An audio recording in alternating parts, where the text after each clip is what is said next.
Hello friends! I loved the gym so much that by the 6th grade, while all other students were complaining about dressing out, my PE teacher trusted me to lead the warm-ups for the entire auditorium of 11-year-olds. You might be similar that you love to work out, and if I put you in any fitness class right now, you'd be the star student and everyone would praise you for your form. But taking your shape to the next level goes beyond what basic form looks like, especially to build muscle for somebody like you who's not going to get the newbie gains. This means considering what muscles are you driving force from, how many seconds does your first rep take versus your last rep, how much wiggling are you doing, and so much more. I've been really enjoying reviewing my ladies training videos. They are seeing so much more progress by being intentional with every single session. I found that there are 6 common training mistakes that I see every week, and in this episode I'm sharing what they are and how to fix them so you can take your training in shape to the next level. So let's get into it. So first, here's how I want you to think about it.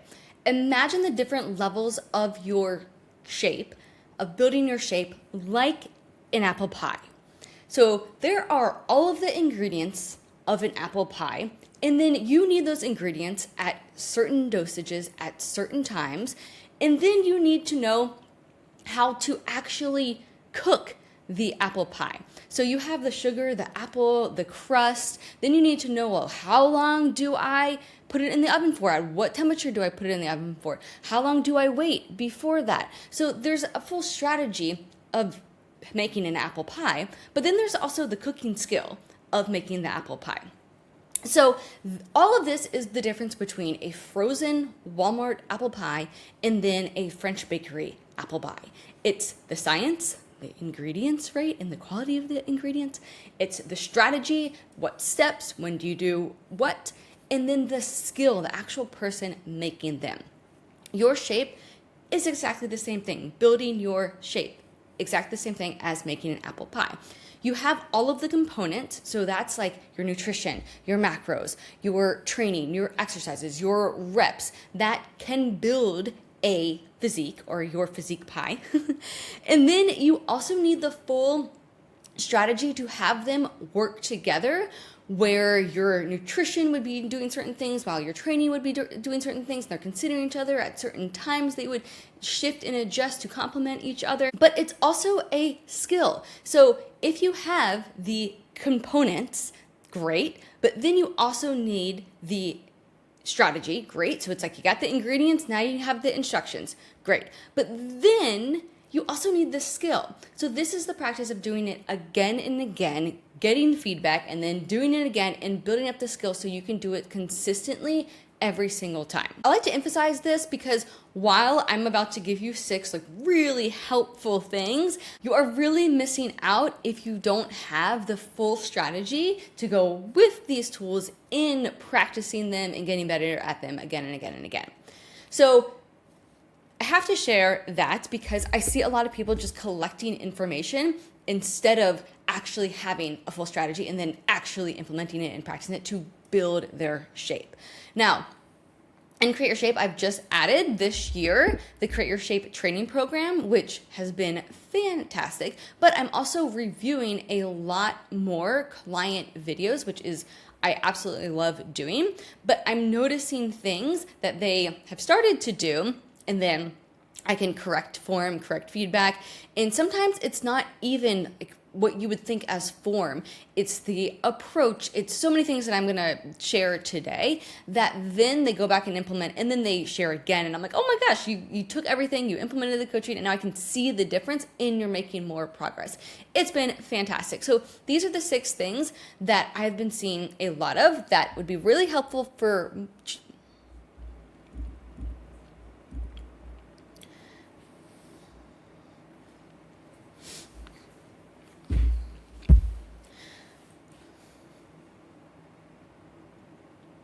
So the first 2, I would say, are a little bit more of the beginner intermediate level, and then beyond that are more advanced. So the first one is too much variability. So I have ladies who join Create Your Shape and they are lifting weights. However, they're not on a set program. And so every week is different exercises, different sets, and they don't know if they're progressing, and it's much harder to progress in this way because they have they don't have a strategic program that is set up intentionally for them to build muscle where they progress every single week. So the fix there is getting on a progressive overload training program. I personally have ladies who do many different programs, and also ladies who do the Create Your Shape training program. So I don't require my clients to do my training program. It really depends on what their goal is and what their preference is, but I definitely have it as an option because I know it's needed and I know it's the best way to build muscle. So number 2 is focusing on the burn. So if you're focusing on the burn of the muscle, generally I see clients do this who want to really stick to like 15 reps, 20 reps, because it feels good and it feels a little easier, but then the muscle feels like it's burning, so they just like that feeling better.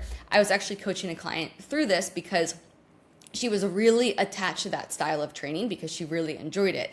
And I said, great, you can do this and you can maintain your shape where it's at now, but if you want to build muscle, then we need to drop the reps down to that 8 to 12 range, and then we need to bump up how heavy you're going and really create that stimulus for the muscle to grow. And week over week, she would try it in different exercises to still kind of have some of the joy she was getting, but still learn the skill. And then what ended up happening is she learned the skill and then she found it really enjoyable to lift heavier. So sometimes it's just because we're not good at something that, or we haven't figured it out yet, that it's not enjoyable to us. So that is the second one, is instead of focusing on the burn, focus on what's actually going to create the stimulus to develop muscle. Number 3, we're getting a little bit more advanced now, but what I see, the third mistake I see is ladies who are not engaging the intended muscle for the exercise. So for example, I see videos where, let's say someone's doing a lateral raise with either dumbbells or cable lateral raises. And so the video may be they're hunching over and then pulling back, and they are pulling their arm down and out. So they are doing a lateral raise, but in addition to that, they're also hunching over and then pulling their back up. And so they're really trying to use their back and their arm and their shoulder and kind of like their whole body to get the weight from point A to point B. Where instead, we want to think about what is the muscle that I want to create a stimulus in from this set or from these reps. Then everything else that's not that muscle is really going to be used for bracing and stabilization, and then you're really focused on contracting the fibers in that muscle to move the weight. This is also called mind-muscle connection.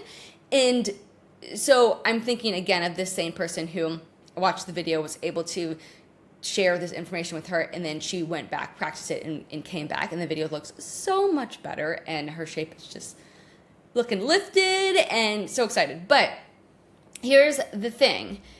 This does take practice, and not only do you have to do it for the first set or the first rep, it's kind of like you got to train your mind to do that for every single rep. So it does take focus and it does take practice, but it makes the world of a difference.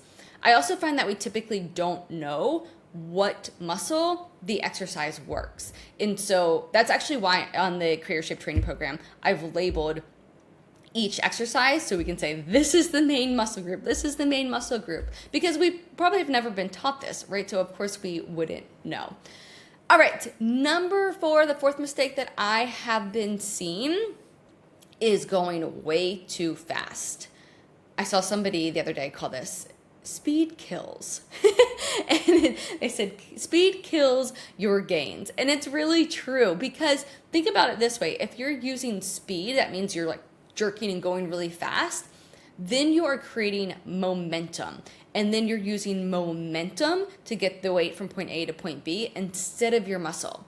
So this is really effective if you are doing a sport and the whole goal is to get the ball, or if you're doing CrossFit, right, the weight, and you're getting, the whole goal is a performance base to get that ball, that weight from point A to point B. But that's not the goal of building muscle. The goal of building muscle is to create a stimulus in that muscle. So we actually want to use that muscle as much as we can. So we want to make it as hard as we can for that muscle. So think about doing a leg press. You could drop down really fast to the bottom and then push up really fast. So that way you kind of like spring up and then you kind of float to the top and then you drop back down really fast. And basically when you drop down fast, you're not getting any of the benefit there because your muscle's not contracted. You're just using gravity to come down. And then if you push off really fast and then you're kind of floating up to the top, well, during that time where you're floating, that whole time you're not using your muscle, and so you're not getting the benefit there. So instead, what you can think about is, how slow can I go? But really, it's so much slower than you think, and this is when filming yourself is really helpful. Think about going 2 seconds on the contraction, so meaning the concentric, so meaning the contraction of the muscle, and then think about going 3 seconds on the eccentric or the opposite time of it. So it may look like for a leg press, if you are going down into the squat, you would go 1 Mississippi, 2 Mississippi, 3 Mississippi, and then once you get to the bottom, you're going to drive up, but you're not thinking about like how springy can I be. You're really thinking, how can I contract my muscles to generate the force to get up, which will take you a second or two. So this, again, really helps with video, and so you can actually see your timing there. So that's number 4, speed kills. You may be going too fast. Number 5, the wiggle. I see this mistake because I made this mistake all of the time, and it's really something over the past 1 to 2 years that has absolutely changed the game for me. So here's what the wiggle is. When it gets hard, and when it gets challenging, your brain is smart. And it says, how can we make this easier? It seems like you're trying to move this weight from point A to point B. How can I make it easy for you? And you will wiggle your body and change up your positioning to make it easier. I see this on, I'm thinking of, the example I'm thinking of is on a row. So think about if you're seated on a bench attached to a cable and you're doing a cable low row. So I saw somebody, their reps look good, and then as soon as they get to the end where it gets heavier and it gets challenging, the first time it gets challenging, they just lean forward. And so they just lean forward, and then it gets less challenging. But are they working their muscle more when they do that? No, they're working it less and just using the levers of their body and the positioning to make it easier. So again, they're just reducing the amount of stimulus that they could be getting from that rep. Another thing that I see is, this could be on really anything. It's when it gets challenging. And to be honest, I caught myself doing this the other day on cable crunches. And so what I was doing is, once it got really heavy, I'm like, okay, I know how I can make this work. And I just scooted my butt back more to bring the cable down. Did I use my abs more? No. Did I just change my positioning and make it easier for myself to bring the cable down? Yes. So this is also why people get injured, because when it gets heavier, they're more likely to do this, and then they are just wiggling, and they're maybe bringing their back in, and they're twisting their body, and they're bringing their shoulder in, and they're just wiggling everything. So then all of those tendons and different muscles are then being kind of recruited out of alignment, and that's when you can get injured. So stopping the wiggle is very beneficial for both of the reasons of not getting injured in the muscle growing muscles. But then what do you do to stop the muscle or stop the wiggle? To stop the wiggle, you want to think about holding the form. And that means from the very beginning, okay, every muscle that's not the muscle that I'm trying to work is really focused on being frozen almost, where it's engaged, but it is stabilized and it's bracing and it's not moving. And then I'm using the muscle that is intended for the exercise. I'm using that muscle to move the weight. And then when it gets heavy, I have to really focus, and I have to focus on using those stabilizing muscles and not moving. So this is a perfect example of why people say, oh, you don't need to do abs because you're getting so much abs when you're doing legs or when you're doing squats, for example. Because let's say you've got a barbell on your back and you're doing squats. If you do not brace your core, if you don't engage those muscles, your core muscles to stabilize, and you are just loosey-goosey, then your squat's gonna look like you're like the inflatable balloon man just flying around.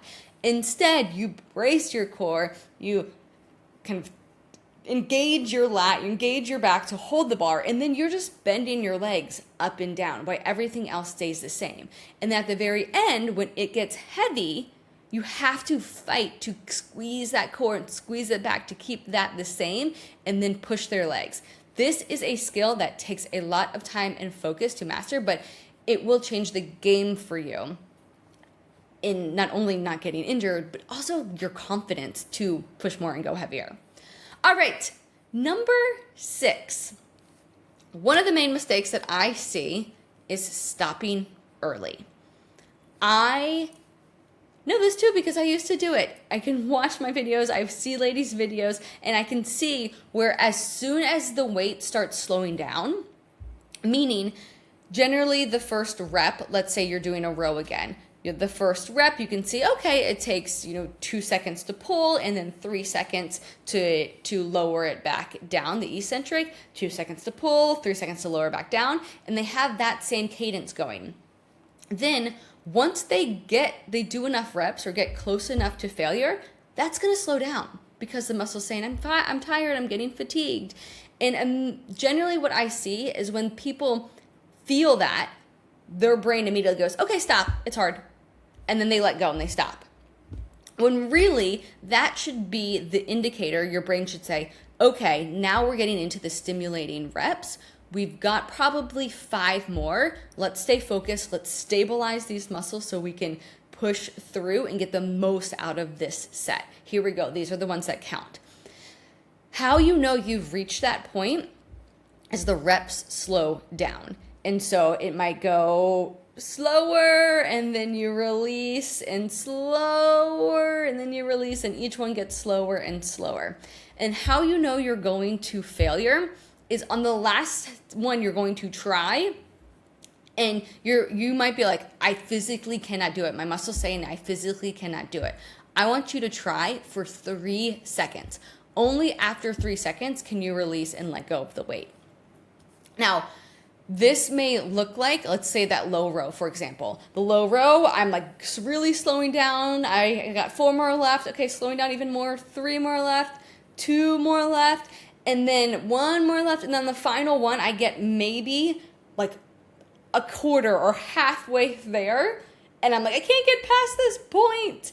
And I just keep trying. I keep trying for 3 seconds. And then I release. That way I know for sure that I have done as many as I can. I will say the only disclaimer I have to this is if you are doing RDLs, deadlifts, maybe even free bar back squats where it is not the safest the risk for injury is just too high. But those are just a few exercises. That's when I would not train to failure. The other time I'm not trained to failure, if you are too new and you are still mastering all the things that I've talked about on this podcast, where you're still getting your training program done, you're still figuring out your form and making sure that you're not getting injured. All right, those are the 6 common mistakes that I see. And just a reminder, these are the ingredients to your full strategy. And don't forget that passively listening to them isn't going to help. I want you to add these into your full strategy. I want you to practice them and improve on them week over week. So happy lifting, and I'll see you next week on the Create Your Shape podcast.